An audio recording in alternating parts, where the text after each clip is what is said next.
You're going to subscribe and it's going to be like, hey, there's nothing here. You got scammed.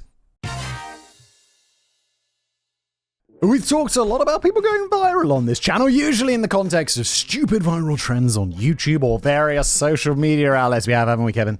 Who wrote today's episode. Thank you, Kevster. Let's get into it. However, not every viral sensation is the start of something bigger. Sometimes it's just a lone individual out there just doing their thing rather than a simple challenge that is easily replicated by others. I feel generally nowadays stuff that goes viral is more like just a random thing rather than like the challenge videos. I haven't seen one of those in a while. Like, when was the last time there was something like that ice bucket challenge or whatever? I feel like it's been a good... That was like a decade ago, right? It must be. So, like, nothing like that. I mean, maybe there was. I'm probably just forgetting. Or sometimes they're the only person doing it because it's a train wreck of an idea, but we all can't look away. Oftentimes, these are limited to a specific segment of the internet. For example, in the Magic community, which is Magic the Gathering, not like card tricks. Sorry, I mean card illusions. Trick is something that a sex worker does for money. Anyone get the reference? You get the reference! And I replaced the word that he uses with one that's more correct, because otherwise I get in trouble. But you know the reference! See, I know culture. I have culture. I am cultured. Today's video is sponsored by Incogni. Look, here's the deal. Your personal data is out there. It's not just on social media where you put it. It's on other sites that you've never heard of, that you've never given permission to have all your information. Now, these data brokers, they collect your info, they bundle it up, and they sell it to people so that they can advertise things to you better, or even potentially more nefarious things than that. It's why you get those random spam calls, those sketchy emails. And worse, look, Incogni fixes all of this. They send automated legal requests to get your information removed from broker databases. They wipe your details from dozens of sites that have no business knowing about you and certainly no business selling your information. This is especially useful if you're job hunting or trying to lock down your online presence so you don't want all your old addresses or emails floating around out there. No one wants that. Or if you're just tired of handing your data out like candy, take your personal data back with Incogni. Use the code BLAZE at incogni.com/blaze and you'll get 60% off an annual plan. And now back to today's episode. There is an account that went viral when the creator decided to Photoshop Paddington Bear into the Art of Magic card every day until he didn't feel like it anymore. It's been over a year and that account is still going strong. But today we'll look at a number of these viral sensations that are spread across the internet at large, or at large as anything can be on the internet these days, seeing as there are now plenty of YouTube accounts with tens of millions of followers and billions of views that none of us have ever heard of before. So it's safe to say the internet is too far reaching at this point for anything to become truly pervasive. It does astonish me. Well, I'll just be on YouTube and I'll be like, oh my god, there's billions. People are watching billions of views of this tiny thing that I didn't even know was a real, people care about. It's incredible. With any luck though, today's first entry will give you all some hope for the future of humanity, and then the last one will just rip it all away. Brilliant, so we'll be ending the video on a high note, will we, Kevin? Let the punishment fit the crime. For most people, COVID was a fever dream that they'd all like to forget. Personally, I was largely indifferent to the whole thing. I was considered an essential employee since people still wanted to eat meat. Kevin was a butcher, so my life didn't actually change that much. However, one of the things people really enjoyed about the period of time was all the ridiculous antics people got up to in Zoom courtrooms. Oh yes, there were shirtless lawyers hanging out at the pool, lawyers trying to defend their clients while still in bed under the covers, and of course that one lawyer who assured the judge that he was not a cat. I'm prepared to go forward with it. I'm here live. I'm not a cat. I'm not a cat. However, years before every courtroom was broadcast live on the internet, there was a judge from Paynesville, Ohio, who went viral for his love of unconventional punishments. Oh, I've heard of this. Michael Cianetti, better known as Judge Chick, was a municipal court judge. He began serving as a judge in 1994, and it seems his unusual sentences began almost immediately. According to Judge Chick, one thing that he noticed was the number of repeat offenders that would come through his courtroom. A lot of these were for minor offenses like traffic violations, but it was still clear to Chick that the traditional sentencing guidelines were not working. And that is objectively true since the United States has a rather high rate of recidivism. There are different numbers depending on which year a study was conducted and how many years following the initial conviction a person was tracked for, but the national average of recidivism ranges from about 50% to as high as 83%, with most numbers reported being somewhere in the 70s. Chick sought to change that, and he felt that the best way to do this was using creative punishments that would adequately fit the crime. You must consecrate the marriage in front of me. I'm gonna kill your father now. I'm surprised that, I know they're just sentencing guidelines, but I'm surprised you can just be, super creative with it. It began with people who were arrested for speeding in school zones. There were a lot of these cases, and many of the offenders would appear in Chick's courtroom multiple times. Since the regular punishment wasn't working, he instead offered people a choice. They could have their license suspended for 90 days, or they could have it suspended for a shorter period of time and work one day as a crossing guard in the school zone that they had sped through instead. I like this. Although, why can't, suspend it for 90 days still seems like quite a mild punishment. If you speed badly or in a school zone or something in Europe, I feel they'd take away your license for a year. People always chose the latter option because, of course they did. But according to Chick, I would totally not choose the latter. I would absolutely take the 90-day driving ban. I guess I'm quite privileged because I'll be like, well, I'll just pay someone to drive me to work back. But because my time is a day off work is a lot. It's a lot. I need that day. I can't go be a crossing guard. Although, I guess it would be kind of fun. Maybe I would do it just for a laugh. But according to Chick, not a single one of those people appeared in his courtroom for another traffic violation, even if they had previously been a repeat offender. According to Chick, he only had a 10% recidivism rate in his courtroom once he started making use of what he called creative justice. What a fucking legend. I like this guy. And crossing guards, that was just the beginning. When a person was convicted of destroying property, Chick had the man paintball his own car. Is that something can they be this creative? That sounds like a bit much. When a man was convicted of running for police, Chick made him train for a 5-mile race, although he was not actually required to win. A group of teenagers slashed the tires of a school bus, preventing a classroom full of elementary school children from going on a field trip. What the fuck? If you're a teenager, slash the tires to your own school bus so you don't have to go to school. What are you doing? The teens were ordered to throw a picnic for the kids who missed their outing. I say they were ordered to, but in every instance they were given a choice. Okay, so this is the loophole, right? Because it'd be like, he can't order this, he can't demand people do these things. But he can say, you can do that or you can go to prison. And everyone's going to be like, I'll do the picnic. I'll do the picnic. I don't want to go to prison. Will I be a crossing guard or go to prison for not even crossing guard? You just got to make it you just got to make it painful enough. Chick would give them the choice between a normal sentence for their crime and his version that usually involved some sort of public shaming to correct their behavior.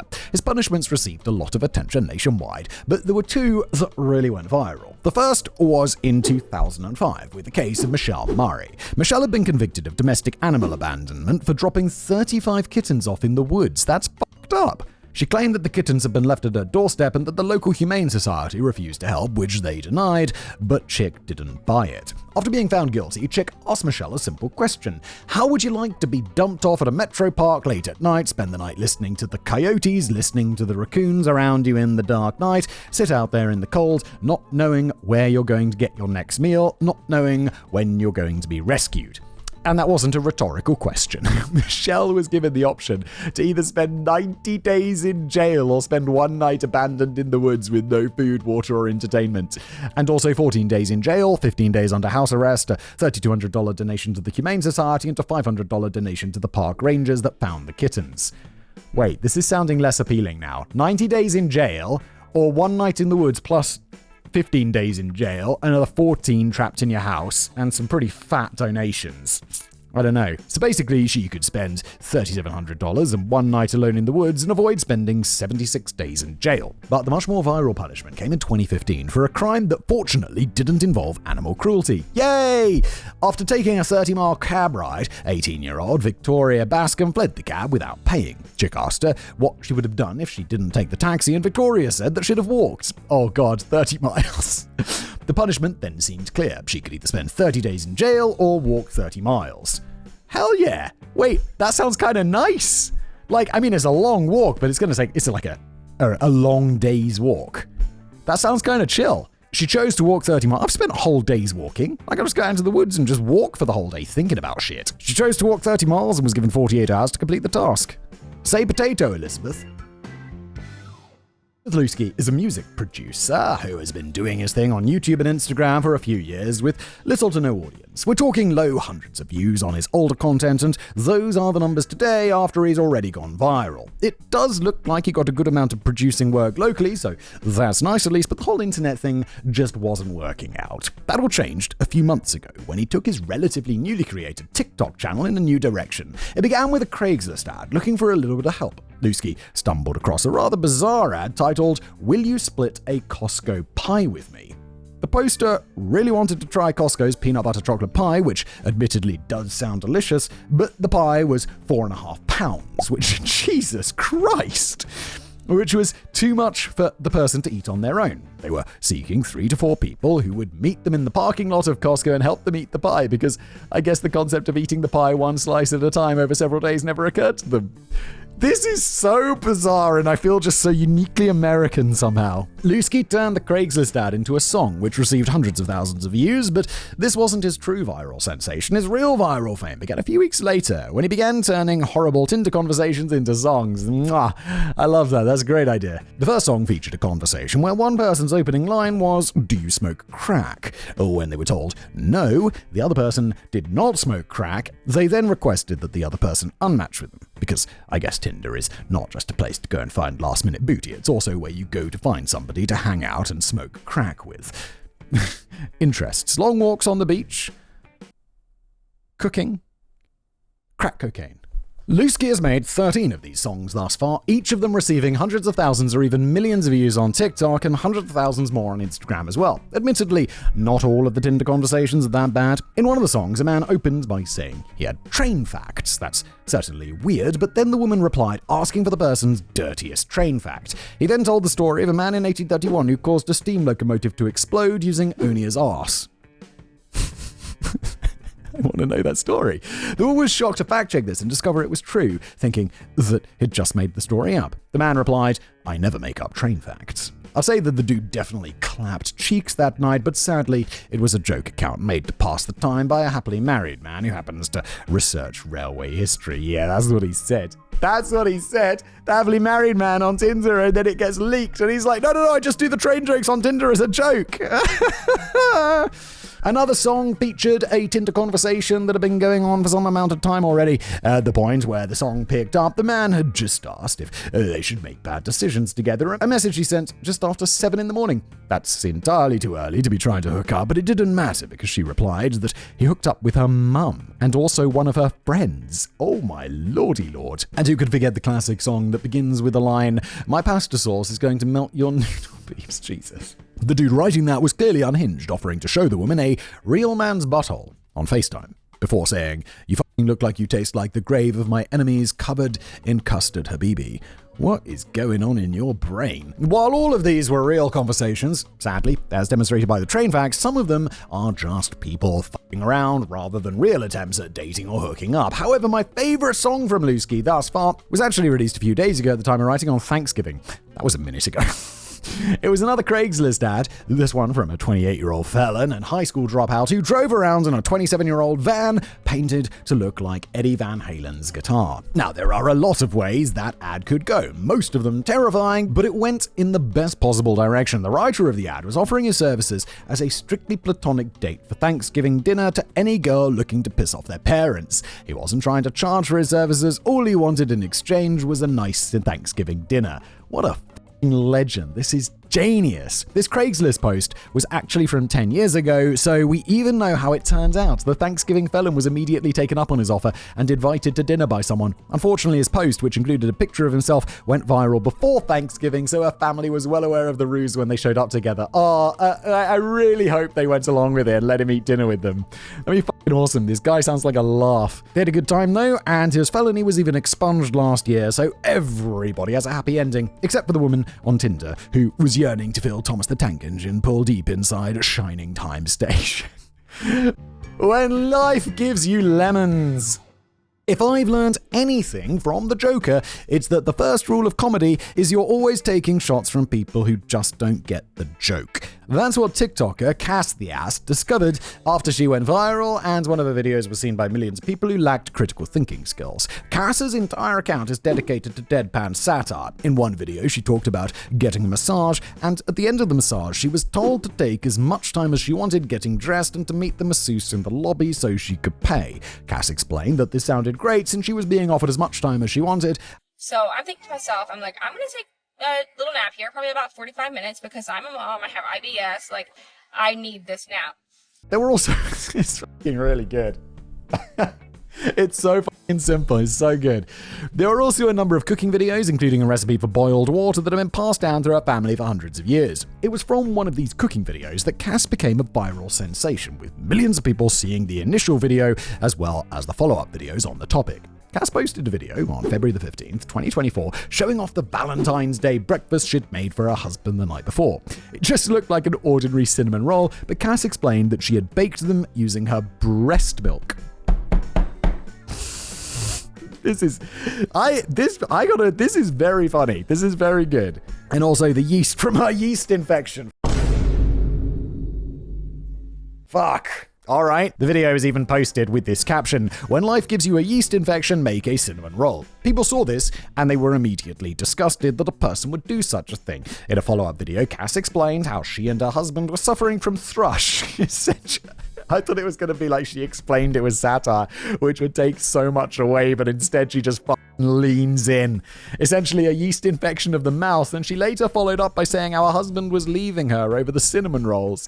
Of course, none of this was remotely true. This should have been painfully obvious, since every one of these posts included the hashtag satire, and her account's description says it's a satire account. However, there was one follow-up video to all of this that probably wasn't a joke, at least not most of it. Cass said that her husband's friends and co-workers had seen the viral video, and people were now stopping him to ask if she really made cinnamon rolls with her yeast infection. Because of the unwanted public attention, he allegedly asked her to make a video explaining that it was fake, which Cass did. She made a new video saying that it was satire and she did not use her yeast infection to bake food. However, she did end by saying that she wanted to, she just couldn't figure out how to harvest the yeast. What a f***ing legend. The RSO Tour. Very scam-likely is a 19-year-old OnlyFans creator who promoted his content through TikTok, Instagram, and YouTube. So far, so normal, at least in terms of ways that adult content creators promote themselves. The problem is it's called very scam-likely. I mean, like, you're going to subscribe and it's going to be like, hey, there's nothing here. You got scammed. But there was nothing remotely normal about the content that Scam was creating. I mean, the adult content was probably normal, though I'm not particularly interested in signing up for some dude's OnlyFans page to check that out. It was the other content that raised a lot of eyebrows and that gave him viral fame on TikTok. There were all sorts of weird instructional videos like how to pick up old divorced women at cocktail bars. Fuck yeah! Okay. Honestly, the whole thing felt extraordinarily predatory, which is ironic considering what it was that made Scam go viral. One of the series on his TikTok and later YouTube was called the RSO Tour. The premise was that Scam would travel from city to city using the registered sex offender list as his own personal Tinder. You what? Oh, RSO, registered sex offender. What are you up to? Admittedly, there was always the chance that all of this was fake. The dude's username does have the word scam in it after all. However, he would always show images of the sex offender registry showing the person's photo and charges. The charges were an important part of this, as Scam claimed to be trying to find the freakiest women that he could. For example, he seemed to be of the opinion that women had engaged in sexual acts with minors were freaky. Holy shit, dude. And thus more desirable than those who had only been convicted of human trafficking. Only. Throughout the series, Scam showed the mugshots and charges of the sex offenders, then detailed the process of how to go about hooking up with them. That process was pretty much just to find a person on Facebook or Instagram, send them an unsolicited message, and then ask them if they wanted to fuck. I'm sure that sounds like I'm oversimplifying things, but he showed the Facebook conversations, and I am really not. Holy shit, so strange. In addition to detailing this process, his videos would also often include small snippets of his interactions with the women once he met them. He would then direct people to his OnlyFans, where the full videos of them on the court could be found. Oh yes, this dude loved speaking in sports analogies. The funniest part of this whole thing to me, however, was Scam's reaction when people started copying his methods. He had instructed people on exactly how to do this thing, recommended they do it, and then seemed upset that they were doing the very thing that he'd told them to do. Scam insisted that he was only doing this for content and that people should absolutely never use the sex offenders registry like Tinder. Unless they were a virgin or in the middle of a really bad dry spell, then you gotta do what you've gotta do. The whole thing only hooking up with a sex offender. Particularly finding the bad ones. What the... The whole thing only started about 6 months ago at the time of writing, and since then, Scam has already been banned from TikTok, losing his hundreds of thousands of followers in the process. It does sound like he deserves it, though. I mean, it's funny, but it's also creepy, dude. Although he had tried migrating to Instagram and YouTube, there hasn't been the same level of success on those platforms. That said, it's not like all of this was for nothing. For his hard work and effort, Scam found himself in the top 1% of creators on OnlyFans, which undoubtedly has earned him a good deal of money. Certainly enough money to pay for the antibiotics he needed after contracting both chlamydia and gonorrhea from one of his escapades. Oh my god, for real? That's really unfortunate, my dude, but you deserve it, allegedly, in my opinion. He's hooking up with a sex offender.